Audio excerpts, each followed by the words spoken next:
Hi ಸ್ನೇಹಿತರೆ, ಕೃಷಿ ಬದುಕಿನ ನಮಸ್ಕಾರಗಳು. ನಿರಂತರವಾಗಿ ಹಸು ಸಾಗಾಣಿಕೆಯಲ್ಲಿ ಸಕ್ಸಸ್ ಕಂಡಿರುವಂತಹ ಒಬ್ಬ ಉತ್ತರ ಕರ್ನಾಟಕದ ವ್ಯಕ್ತಿಯನ್ನು ಭೇಟಿ ಮಾಡಿ ಸ್ನೇಹಿತರೆ. ಬನ್ನಿ ಸ್ನೇಹಿತರೆ, ಅವರಲ್ಲಿರುವಂತಹ ಅಪಾರವಂತಹ ಅನುಭವಗಳನ್ನ ತಿಳ್ಕೊಂತ ಹೋಗೋಣ, ಅವ್ರನ್ನ ಕಾರ್ಯಕ್ರಮಕ್ಕೆ ಬರಮಾಡ್ಕೊಳ್ಳೋಣ. ಸರ್ ಬನ್ನಿ ಸರ್, ಕಾರ್ಯಕ್ರಮ ನಮಸ್ಕಾರಗಳು. ಸರ್ ಮೊದಲಿಗೆ ನಿಮ್ಮ ಊರು, ನಿಮ್ಮ ಗ್ರಾಮದ ಬಗ್ಗೆ ಪರಿಚಯ ಮಾಡಿಸ್ಕೊಡಿ. ನಮ್ದು ಚಿಕ್ಕೋಡಿ ತಾಲೂಕ್ ಬೆಳ್ಕೂಡ್ರಿ. Okay sir. ನಮ್ಮ ಹೆಸರು ಮಾಂತೇಶ್ ರೀ. Okay sir. ನಮ್ಮ ಅಪ್ಪರ ಹೆಸರು ಬಸವಾನಿ ರೀ. Okay sir. ನಮ್ಮ ರೆಡ್ಡಿ ಹೆಸರು ಕೋಟಗಿರಿ. ಓಕೆ ಸರ್, ನೀವೇನು ಎಜುಕೇಶನ್ ಮಾಡಿದ್ದೀರಾ ಸರ್? ನಾವು 7ನೇ ಕಲ್ತೀವಿ ಸರ್. 7ನೇ ತರಗತಿ ಓದಿದ್ದೀರಾ? ಹಾಂ ಸರ್. ನಿಮ್ಮ ಅಣ್ಣ ತಮ್ಮಂದಿರೆಲ್ಲ ಏನು ಮಾಡ್ಕೊಂಡಿದ್ದಾರೆ? ನಮ್ಮ ಅಣ್ಣ ಟ್ರ್ಯಾಕ್ಟರ್ ಹೊಡಿತಾರ್ರಿ. ಹಾಂ ಸರ್. ನಾವ ಹೊಲಕ್ಕೆ ದನಗಳ ಕಡೆ ನೋಡ್ತೀವಿ. ಹಸು ಸಾಗಾಣಿಕೆಯಲ್ಲಿ ನಿರತರಾಗಿದ್ದೀರಾ? ಹಾಂ. ಎಷ್ಟು ವರ್ಷದಿಂದ ಹಸು ಸಾಗಾಣಿಕೆ ಮಾಡ್ತಾ ಇದ್ದೀರಾ? 8 ವರ್ಷ ಆಯ್ತು ಸರ್. 8 ವರ್ಷ. ಸರ್ ನೀವು ಪ್ರಾರಂಭ ಮಾಡಿದಾಗ ಮೊದಲಿಗೆ ಎಷ್ಟು ಹಸುಗಳಿಂದ ಪ್ರಾರಂಭ ಮಾಡಿದ್ರಿ? ಮೊದಲು 6 ಆಕಳದಿಂದ ಪ್ರಾರಂಭ ಮಾಡಿ. 6 ಆಕಳಿಂದ.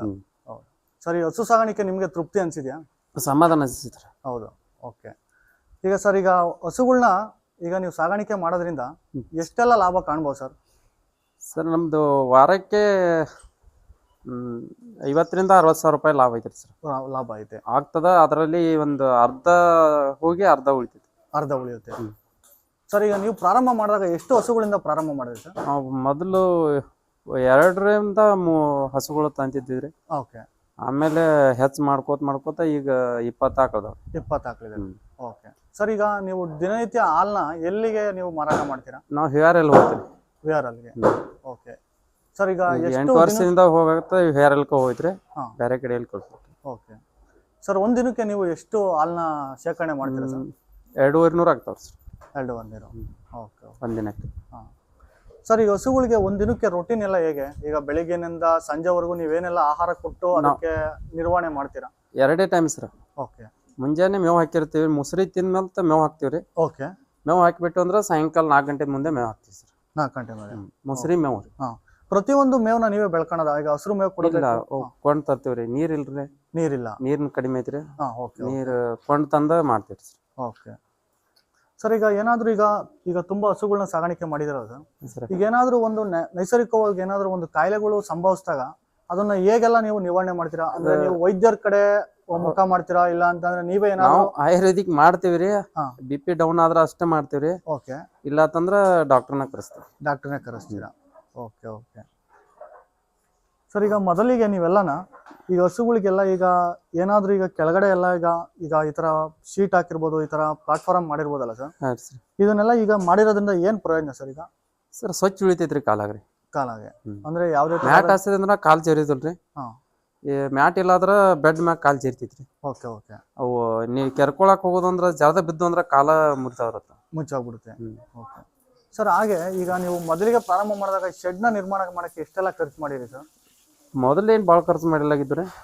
ಈಗ ಇದ ಫಸ್ಟ್ ಇದನ್ನ ದೊಡ್ಡದ ಹಾಕಿದ್ವಿ. 4.5 ಲಕ್ಷ ರೂಪಾಯಿ ಖರ್ಚಾಗಿತ್ತು. ಓಕೆ. ಓಕೆ. ಅಂದ್ರೆ ಮೊದಲಿಗೆ ಏನು ಮೊದಲು ಸ್ವಲ್ಪ ಇತ್ರಲ್ಲಿ ಕಡಿಮೆ ಮಾಡಿದ್ರಿ ಮೊದ್ಲು. ಈಗ ಅದನ್ನ ತೆಗ್ದ ಇಲ್ಲಿ ಮಾಡಿದೇವ್ರಿ. ಪೈಲ ಇಲ್ಲಿ ಅಷ್ಟೇ ಇದ್ರಿ 6 ಆಕಳ. ಆಮೇಲೆ ಅಲ್ಲಿ ಹಾಕಿದ್ರು, ಅಲ್ಲಿ ತೆಗ್ದ ಅಂತ ಇಲ್ಲಿ ದೊಡ್ಡದ ಮಾಡಿದ್ರಿ. ಸರ್ ಈಗ ನಿಮ್ಮ ಹಸು ಸಾಗಾಣಿಕೆ ನಿಮ್ಗೆ ಬೆನ್ನೆಲುಬಾಗಿ ಯಾರು ನಿಂತಿದ್ದಾರೆ? ಈಗ ನೀವು ಒಬ್ಬರೇ ಮಾಡೋದಾ, ಇಲ್ಲ ನಿಮ್ಮ ತಂದೆ ತಾಯಿ ಇದಾರ? ಅಪ್ಪ ಅಮ್ಮನೇ ಬೆನ್ನೆಲುಬಾಗಿ ನಿಂತ್ಕೊಂಡು ನಿಮ್ಗೆ ಸಾಥ್ ಕೊಡ್ತಾರೆ? ಅಣ್ಣ ಅದಾರ್ರಿ. ಅವ್ರ ಮೇಂಟೆನ್ಸ್ ಅವ್ರು ಮಾಡ್ತಾರ್ರಿ. ದನಗಳ ಮೇಂಟೆನ್ಸ್ ನಾವ್ ಮಾಡ್ತೀವ್ರಿ. ಆ ಕಡೆ ಈ ಕಡೆ ಅವ್ರು ತಿರ್ಗಾಡೋದ್ ಮಾಡ್ತಾರ್ರಿ. ದನಗಳ ಮೇಂಟೆನ್ಸ್ ನಾವ್ ಮಾಡ್ತೀವ್ರಿ. ಅಪ್ಪ ಅವ್ವ ಹೆಣ್ಮಕ್ಳು ಎಲ್ಲ. ಸರ್ ನೀವು ಮೂಲತಃ ಎಲ್ಲಿಯವರು? ನಿಮ್ಮ ಜಿಲ್ಲೆ ಯಾವ್ದು? ಇಲ್ಲಿ ಬೆಳ್ಕೂಡ್ರಿ. ಬೆಳ್ಕೋಡು. ಚಿಕ್ಕೋಡಿ ತಾಲೂಕ್ರಿ, ಬೆಳ್ಕೂಡ್ರಿ. ಬೆಳ್ಕೋಡು. ಇನ್ಕಸ್ತನಪ್ಪ ಇಲ್ಲ ನಾವು ಬೇರೂರಿಗೆ ಹೊಲ ಮಾಡಿದ್ವಿ. ಈಗ ಬಂದೇವ್ರಿ ಈ ಕಡೆ. ಈಗ ಒಂದ್ 10 ವರ್ಷ ಆಯ್ತ್ರಿ ಬಂದ್ರಿ. 10 ವರ್ಷದಿಂದಾನೇ ಹಸು ಸಾಗಾಣಿಕೆ ಮಾಡ್ತಾರೆ? 10 ವರ್ಷದಿಂದ. 8 ವರ್ಷ ಆಯ್ತ್ರಿ ಹಸು ಸಾಗಾಣಿಕೆ ಮಾಡಕತ್ತಿ. ಓಕೆ. ಓಕೆ. ಪೈಲ ಎಮ್ಮೆ ಅಷ್ಟೇ ಇದ್ವಿ. ಈಗ ಆಕಳುಗಳು ಮಾಡಿ 8 ವರ್ಷ ಆಯ್ತ್ರಿ. ಹೊಸದಾಗಿ ಹಸು ಸಾಗಾಣಿಕೆ ಮಾಡೋರಿಗೆ ಏನು ನಿಮ್ಮ ಒಪಿನಿಯನ್ ಹೇಳ್ತೀರಿ ಸರ್? ಅಂದ್ರೆ 10 ವರ್ಷದ ಅನುಭವ ಇದೆಯಲ್ಲ ಸರ್ ನಿಮ್ಗೆ, ಹಾಗಾಗಿ ಹೊಸದಾಗಿ ತುಂಬಾ ಜನ ಈಗ ಯುವಕರಾಗಿರ್ಬೋದು, ಯುವತಿಯರಾಗಿರ್ಬೋದು ಈ ಹಸು ಸಾಗಾಣಿಕೆ ಬರ್ಬೇಕು, ಇದ್ರಲ್ಲಿ ದುಡ್ಡು ಮಾಡ್ಬೇಕು ಅಂತ ತುಂಬಾ ಜನ ಬರ್ತಾ ಇದಾರೆ. ಅಂತವ್ರಿಗೆ ನಿಮ್ ಸಂದೇಶ ಏನ್ ಕೊಡ್ತೀರಾ ಸರ್? ಸರ್ ಜಾಸ್ತಿ ಬಂಡವಾಳ ಹಾಕಿ ದೊಡ್ಡ ತಂದು ಅದನ್ನೆಲ್ಲ ಲುಕ್ಸಾನ್ ಮಾಡ್ಕೊಳ್ಳೋದಿಲ್ರಿ. ಸಣ್ಣ ಅಟ್ಟ ಕಡಿಮೆ ಬಂಡವಾಳ ಹಾಕಿ ಕಡಿಮೆ ಶೆಡ್ ಮಾಡ್ಕೊಂಡು ಅಷ್ಟರಿಂದಾನೇ ಮಾಡ್ಕೊಂಡು ಮುಂದೆ ಹೆಚ್ಚು ಮಾಡ್ಕೊತ ಹೋದ್ರೆ ಚಲೋ ಆಗ್ತದೆ ಸರ್. ಸೊ ಮೊದಲಿಗೆ ಎಷ್ಟೆಲ್ಲ ಹಸುಗಳು ತಂದ್ರೆ ನಮ್ಗೆ ತುಂಬಾ ಒಳ್ಳೆ ಸರ್? ಮೊದಲು ಅಷ್ಟೇ 2-3 ಹಸುಗಳು ತರೋದ್ರಿ. ಆಮೇಲೆ ಹೆಚ್ಚು ಮಾಡ್ಕೊಂತಾನೆ ಹೋಗೋದು. ಅದು ಅನುಭವ ಆಗ್ತದ್ರಿ. ಅದು ವ್ಯವಸ್ಥೆ ಗೊತ್ತಾಗ್ತದ್ರಿ. ಸರ್ ಈಗ ಹಸುಗಳಿಗೆ ಫೀಲ್ಡ್ ಯಾವ್ದು ಫೀಲ್ಡ್ ಕೊಟ್ರೆ ತುಂಬಾ ಒಳ್ಳೆ ಸರ್? ಸರ್ ನಾವು ಫುಡ್ ರೀ, ಫುಡ್ ನಾವು ಸುಗ್ರಾಜ್ ಕೊಡ್ತೀವಿ ರೀ. ಸುಗರಾಜ್. ಗೋಲ್ಡೇಬಲ್ ರೀ, ಗೋದ್ರೇಜ್ ರೀ. ಓಕೆ ಸರ್, ಈಗ ನೀವು ಹಸುಗಳನ್ನ ಎಲ್ಲಿಂದ ತರ್ತೀರಾ ಸರ್? ನಾವು ಸಂತಿಂದಾನ ತರ್ತೀವಿ ಸರ್. ಸಂತೆಯಿಂದ. ಶಂಕೇಶ್ವರ ಇಲ್ಲ ರಾಯಬಾಗ್ ರೀ. ರಾಯಬಾಗ್. ಸರ್, ಈಗ ಒಂದು ಹಸು ನಾವು ಸಂತೆಯಲ್ಲಿ ತರೋಕೆ ಅಂತ ಹೋಗ್ತಿಲ್ಲ ಸರ್, ಹಸುನಲ್ಲಿ ಗಮನಿಸಬೇಕಾದಂತ ಅಂಶಗಳು ಯಾವ ಸರ್? ಅಂತ ಅಂದ್ರೆ ಈಗ ಹೊಸದಾಗಿ ತಗೊಳಕ್ಕೆ ಅಂತ ತುಂಬಾ ಜನ ಹೋಗ್ತಾರೆ, ಅಲ್ಲೇ ಏನ್ ನೋಡ್ಬೇಕು ಅನ್ನೋದು ಅಂದ್ರೆ ಅವ್ರಿಗೆ ಅರಿವಿರಲ್ಲ, ಸುಮ್ನೆ ತಂದ್ಬಿಡ್ತಾರೆ.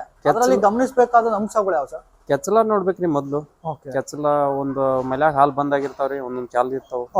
ಮಲಿ ಎಲ್ಲಾ ನೋಡಿ ಆಮೇಲೆ ಹಲ್ ನೋಡಿ ಅವು ತರ ಜಾತಿ ನೋಡಿ ತಗೋಬೇಕು. ಜಾತಿ ನೋಡಿ ತರಬೇಕು. ಗಮನಿಸಬೇಕಾದಂತ ಅಂಶ ಏನ್ ಸರ್? ಅಂದ್ರೆ ನಾವು ಒಂದು ಸಂತೆಗೆ ಹೋಗಿರ್ಬೋದು, ಇಲ್ಲ ಒಂದು ಮಾರ್ಕೆಟ್ಗೆ ಹೋಗಿ ತರಬೇಕು ಅಂತ ಹೋಗಿರ್ತೀವಿ ಸರ್, ಅವಾಗ ನಾವು ಹಸುನಲ್ಲಿ ಮೇನ್ ಗಮನಿಸಬೇಕಾದ ಅಂಶ ಏನ್? ಮೇನ್ ನೋಡ್ಬೇಕಾದ್ರೆ ಸರ್ ಈ ನರಗಳು ನೋಡುದ್ರಿ. Okay sir. ಈ ನರ ರೀ, ಈಚೆ ಕಡೆ ನರ ರೀ. ಓಕೆ. ಮತ್ ಕೆಚ್ಚಲ ಒಂದ್ ಇದು ಏರಿರ್ತೈತ್ರಿ, ಆಚೆ ಕಡೆ ಇಳಿದಿರ್ತೈತ್ರಿ. ಹಾ ಸರ್. ಅದನ್ನಷ್ಟು ಚೆಕ್ ಮಾಡೋದ್ರಿ. ಯಾವ ಮಲ್ಯಾಗ ಹಾಲ್ ಕಡಿಮೆ ಇರ್ತಾವ ಅನ್ನೋದ, ಕೆಚ್ಚಲ ಕಡಿಮೆ ಇದ್ದದ್ ಮಲ್ಯಾಗ ಕೆಚ್ಚಲ ಏರಿರ್ತೈತ್ರಿ, ಹೆಚ್ಚಿದ್ದದ್ ಮಲ್ಯಾಗ ತೆಳಗ್ ಹೋಗಿರ್ತೈತ್ರಿ. ಅದಷ್ಟ ಚೌಕಾಶ್ ಮಾಡೋದ್ರಿ ಸರ್. ಸರ್, ಈಗ ಈ ಹಸುನಲ್ಲಿ ಒಂದ್ ದಿನಕ್ಕೆ ನೀವು ಎಷ್ಟು ಹಾಲು ಕರಿತೀರಿ ಸರ್? 16 ಲೀಟರ್ ಕರಿತೀವಿ ಸರ್. ಒಂದು ಹಸುವಿನಲ್ಲಿ 16 ಲೀಟರ್? 1 ಲೀಟರ್ ಒಂದು ಹಸುಗೆ 16 ಲೀಟರ್. ಓಕೆ. 2 ಟೈಮ್ ಕೊಡ್ರಿ. 2 ಟೈಮ್. ಓಕೆ ಸರ್, ನೀವು ಈಗ ಹಸುಗಳನ್ನ ಏನಾದ್ರು ತಂದು ಮಾರಾಟ ಮಾಡ್ಬೇಕು ಅಂದ್ರೆ ನೀವು ಡೈರೆಕ್ಟ್ ಮಾರಾಟ ರೈತರಿಗೆ ಮಾರ್ತೀರಾ, ಇಲ್ಲ ಅಂದ್ರೆ ಮಾರುಕಟ್ಟೆಗಳಲ್ಲಿ ಹೋಗಿ? ರೈತರು ತಗೊಳ್ತಾರ್ರಿ, ಇಲ್ಲೇ ಬಂದ ವ್ಯಾಪಾರಿಗಾರ ತಗೊಂಡ್ ಹೋಗ್ತಾರ. ನಾವ್ ಕೊಡೋದಾತಂದ್ರ, ಇಲ್ಲಾಂದ್ರ ರೈತರಿಗೆ ಬೇಕಾರ ರೈತರು ಬಿ ಬಂದ್ ಹೋಯ್ತಾರ್ರಿ, ನಾವ್ ಕೊಡೋ ಇದ್ದು ಅಂದ್ರ ರೀ. ಅಂದ್ರೆ ನೀವು ಯಾವ್ದೇ ದಳ್ಳಾಳಿಗಳನ್ನ ನೀವು ಅವಲಂಬಿಸಲ್ಲ? ಇಲ್ರಿ ಸರ್, ಎಲ್ಲ ನೀವು ನೇರವಾಗಿ ನೇರವಾಗಿ ನಮ್ಮ ಅಪ್ಪಾರ ಮಾಡ್ತಾರ್ರಿ. ಅವ್ರ ಹೋಗ್ತಾರೆ. ಸರ್, ಈಗ ನೀವು ಹಸುನಲ್ಲಿ ಬಂದಂತ ಈ ವೇಸ್ಟೇಜ್ ಕಸವನ್ನೆಲ್ಲ ಹೇಗೆ, ಅಂದ್ರೆ ಗೋಬರ್ ಗ್ಯಾಸ್ ಆ ತರದ ಅದೇನ್ ಮಾಡಿಲ್ಲ ಸರ್. ಆತರ ಬಳಸ್ತಾ ಇದ್ದೀರಾ? ಇಲ್ಲ ಸರ್, ಏನಿಲ್ಲ. ಇದೆಲ್ಲ ಕಥನ ಮಾಡ್ತೀವಿ ಸರ್. ಹೊಲಕ್ಕೆ ಗೊಬ್ಬರನ ಮಾಡ್ತೇವ್ರಿ, ಹೊಲಕ್ಕೋಸ್ಕರ ಬಳಸ್ತಾ ಇದೀರಾ. ತುಂಬಾ ಜನ ಈಗ ಗೋಬರ್ ಗ್ಯಾಸ್ ಅಂತ ಅವಲಂಬಿಸ್ತಾ ಇದಾರೆ ಸರ್, ಹಾಗಾಗಿ ಕೇಳಿದ್ದು. ಅದನ್ನೇನ್ ಗೊಬ್ಬರ ಗ್ಯಾಸ್ ಏನ್ ಮಾಡಿಲ್ರಿ, ಒಟ್ಟು ನಾವು ಹೊಲಕ್ಕ ಹಾಕ್ತೇವ್ರಿ. ಎಲ್ಲ ಹೊಲಕ್ಕೋಸ್ಕರ ಬಳಸ್ಕೊಂತ ಇದೀರ. ಅತಿ ಹೆಚ್ಚು ಲಾಭ ಪಡಿಬೇಕು ಅಂದ್ರೆ ಯಾವ ಜಾತಿ ಹಸುಗಳನ್ನ ಕಟ್ಟಬೇಕು ಸರ್? ಪ್ಯೂರ್ ತಂದ್ರೆ ಮೇಳಿಲ್ರಿ. ಪ್ಯೂರ್ ತಂದ್ರ ದವಾಖಾನೆಕ ಬಾಳ ಹಾಕ್ಬೇಕಾಯ್ತು. ಅಗದಿ ಅಷ್ಟ ಅಲ್ಲ ಸರ್, ಈಗ ಯಾವ ಜಾತಿ ಅಂತ ಬಿಡಿಸಿ ಹೇಳ್ಬೋದಾ? ಈಗ ಜನಕ್ಕೆ ಅರ್ಥ ಆಗ್ಬೇಕಲ್ಲ ಸರ್, ಯಾವ ಜಾತಿ ತಂದ್ರೆ? ಪ್ಯೂರ್ ಹೆಚ್ಚಾಪ್ ತಂದ್ರ ತ್ರಾಸ ಆರಾಮ ಉಳಿದಿಲ್ರಿ, ಯಾವ ಹೊಂದ್ಕೊಳ್ಳೋದಿಲ್ರಿ. ಅಂತ ಮಿಕ್ಸ್ ತಂದ್ರ ಹೊಂದ್ಕೊತಾವ್ರಿ 40 ಟಕ್ಕೆ. ಅಂದ್ರೆ ಸರ್, ಈಗ HF ಅಲ್ಲೂ ಸಹ ಹಲವಾರು ಜಾತಿಗಳಿದಾವ? ಹಾ ರೀ, ಜಾತಿಗಳು ಪ್ಯೂರ್ ಬರ್ತೈತಿ. HF ಅಂದ್ರ ಪ್ಯೂರ್ ಬರ್ತಾವ್ರಿ, ಈ ಜಾತಿ ಬರ್ತೈತ್ರಿ. ಇದ ಮಿದು ಬಾಳ್ರಿ. ಅದ ಅದೇನೈತ್ರಿ, ಅವ 40 ಟಕ್ಕೆ ಬರ್ತಾವ್ರಿ. ಅವೇನ ಅಷ್ಟ ಕಸಾರಿ ಕಾಡೋದಿಲ್ರಿ. ಸರ್, ಈಗ ಇದಾದ್ರ ಬಿ ಕಸಾರಿ ಕಾಡೋದಿಲ್ರಿ. ಸರ್, ಈಗ ನೀವು ಜರ್ಸಿ ಅಂತ ಹೇಳಿ ತುಂಬಾ ಜಾತಿ ದನಗಳು, ಅದನ್ನೇನ್ ಕಟ್ಟಲ್ಲ ಸರ್ ನೀವು? ಅದನ್ನೇನಿಲ್ರಿ ಸರ್, ಅಲ್ಲೇ ಐತ್ರಿ ಜರ್ಸಿ ರೀ. ಹೆಚ್ಚು ಅದು ಲಾಸ್ಟ್ ಇರೋ ಜರ್ಸಿ ಕರ ಐತ್ರಿ. ಅದು 2 ವರ್ಷ ಆಯ್ತ್ರಿ ಅದು 2 ವರ್ಷ. ಸರ್, ನೀವು ದಿನನಿತ್ಯ ಹಾಲ್ನ ಕೈಯಲ್ಲಿಂದ ಕರೆಯೋದೋ ಇಲ್ಲ ಮಿಷಿನ್ ನ ಬಳಸಿ ಕರೆಯೋದು? ಮಷಿನ್ ತೆಗಿತೀವಿ ಸರ್. ಇದೆಲ್ಲ ಹಾಲ್ ಕರೆಯೋ ಮಿಷಿನ್ ಸರ್ ಇದೆಲ್ಲ? ಸರ್, ಈಗ ನಿಮ್ಮ ಹಸುಗಳಿಗೆಲ್ಲ ನೀರಿನ ವ್ಯವಸ್ಥೆ ಹೇಗ್ ಮಾಡಿದೀರಾ? ನೀರಿನ ವ್ಯವಸ್ಥೆ ಬಾಡಲಿನ ಕುಡಿಸ್ತೇವ್ರಿ. ನೀರು ಕಡಿಮೆ ಐತ್ರಿ, ದವನ್ಯಾಗ ಬಿಡಾಕ ಅನುಕೂಲ ಇಲ್ರಿ. ದವನ್ಯಾಗ ಬಿಟ್ರ ಎಲ್ಲಾ ನೀರ ನಾಶ ಆತಾವ. ನಾನು ಬಾಡಲಿನ ಕುಡಿಸ್ತೇವೆ. ನೀರ್ ಕಡಿಮೆ ಇದಾವ್ರಿ, ನನ್ನ ಬಾಡಲಿನ ಕುಡಿಸ್ತೇವೆ ಸರ್.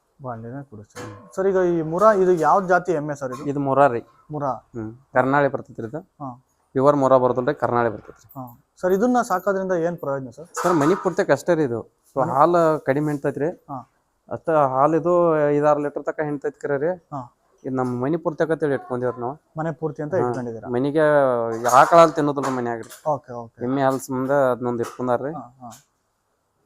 ಇದೊಂದ ಕ್ವಾನ್ ಐತ್ರಿ. ಅಲ್ಲ ಸರ್, ಈಗಿನ ಯುವಕರಾಗಿರ್ಬೋದು, ಯುವತಿಯರಾಗಿರ್ಬೋದು, ಈ ತುಂಬಾ ಜನ ಕಾರ್ಖಾನೆಗಳತ್ತ ಆಗದ ಬೆಂಗಳೂರಿನತ್ತ ಮುಖ ಮಾಡಿ ಹೋಗ್ತಾ ಇದಾರೆ. ನೀವು ಹಳ್ಳಿಯಲ್ಲಿ ಇದ್ದೆ ಒಂದು ಹಸು ಸಾಗಾಣಿಕೆ ಮಾಡ್ಬೇಕು ಅನ್ನೋದು ಹೇಗ್ ಬಂತು ಸರ್ ನಿಮ್ಗೆ? ಸರ್, ಅದು ಅಲ್ಲಿ ಹೋಗಿ ಮಾಡೋದಕ್ಕಿಂತ ಇಲ್ಲಿ ಸ್ವಂತ ಆಕೈತ್ರಿ. ಅಲ್ಲಿ ಇನ್ನೊಬ್ರ ಕೈ ಕೆಲಸ ಮಾಡ್ಬೇಕಾದ್ರೆ ನಾವು ಸ್ವಂತ ಮಾಡ್ಕೊಂಡ್ರೆ ನಮಗ ಅನುಕೂಲ ಐತೆ, ನಾವ್ ಮಾಡ್ಕೊಂತೀವಿ ಸರ್. ಒಟ್ನಾಗ ನಿಮ್ಗೆ ಹಸು ಸಾಗಾಣಿಕೆ ತೃಪ್ತಿ ಅನ್ಸುತ್ತೆ? ಹಸುಗಳಂದ್ರ ನಮಗ್ ಬಾಳ ಅದಾರಿ. ಪೈಲಾದಿಂದ ಬೆಡ್ನಿಂದ ದನಗಳದಾಗ ಇದ್ರು ನಾವು. ನಾವು ಆಕಳುಗಳ ಮಾಡ್ಬಿಟ್ಟಿವಿ. ಸರ್, ಈಗ ಅಂದ್ರೆ ಹಸು ಸಾಗಾಣಿಕೆಯಲ್ಲಿ ಲಾಭ ಇದೆಯಾ? ಲಾಭ ಇದೆ ಸರ್. ಲಾಭ ಇದೆ. ಅಂದ್ರೆ ಈಗ ಯಾರೇ ಹಸು ಸಾಗಾಣಿಕೆಗೆ ಬಂದ್ರೆ ಅವ್ರು ಲಾಸ್ ಆಗಲ್ಲ, ಅವರು ಹಸು ಸಾಗಾಣಿಕೆಯಲ್ಲಿ ದುಡ್ಡು ಮಾಡಬಹುದು. ಆಯ್ತು sir. Okay sir, thank you sir.